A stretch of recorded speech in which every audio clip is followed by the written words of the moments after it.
and good morning to you all. Welcome to our project demo video. First and foremost, we'll discuss the problem that we have chosen to tackle with our data structure, that is KDTrees. We've discussed our data structure in detail in the poster, and I hope that by now you have an understanding of how it stores and handles multidimensional data. Now coming back to the problem at hand. As you can probably guess by the web page that we have implemented a search engine and will be dealing with information retrieval. All of us have worked with information retrieval in our assignment 4 where we used tries and inverted index for this purpose. The problem with that approach is that it requires us to search through the entire corpus and thus becomes a little inefficient in case of large amount of data. Instead, we implemented a nearest neighbor algorithm to extract information that is most relevant to the given query without having to search through the entire corpus. Another reason why KDTrees exceed tries and inverted index is because through this data structure, we can treat any kind of data, be it text or images, likewise, whereas the former is limited to text retrieval. As discussed earlier, the KDTrees compartmentalizes the data into buckets, which aids in extracting the nearest neighbors of the given query.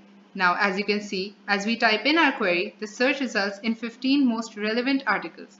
This search is a result of the nearest neighbor search as the nearest neighbor search with this query as the parameter.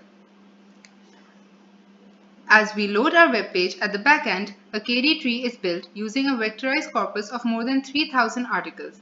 Then, as we enter our query, it is vectorized in the same format as the corpus and then goes through the nearest neighbor function. Now, as we mentioned before, that the KD tree is not just valid for text-based information retrieval, rather, it is capable of handling any kind of data. Therefore, we went on to implement an image-based search for digit recognition. So the image recognition part in KDTrees works through figuring out image similarities. So what we've done is use the MNIST dataset and then went on to actually create a vector out of each of the images and then created a node based on those particular vectors. So every time we have to run a query, we provide a vector of any given sample image to then receive the top 9 similar results that I'll show you very shortly.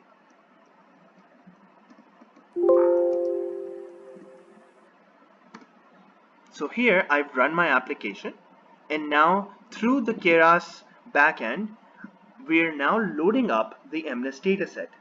And now you'll see that with each iteration, it will pick out 5 random images that it will give the KD tree as a query.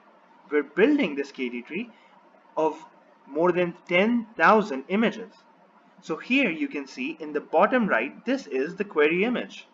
And the top 8 results that we've received. You can see all of them are accurate to what we've put in here in the bottom right.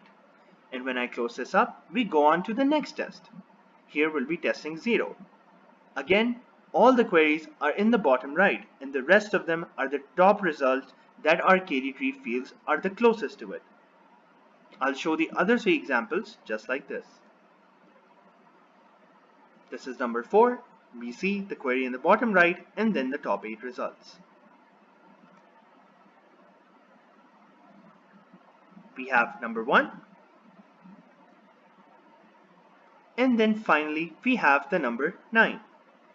We can see that even though we may see differences in the ligature and the shape and maybe the size, and sometimes some might be eerily close, just like this one could be to 4. But the KD tree does a really good job in distinguishing all of them. I hope you enjoyed our demonstration of not just using the KD tree for basic text-based information retrieval, but also using it for image search as well. I hope you enjoyed this. Thank you so much for taking out the time to watch this. Goodbye.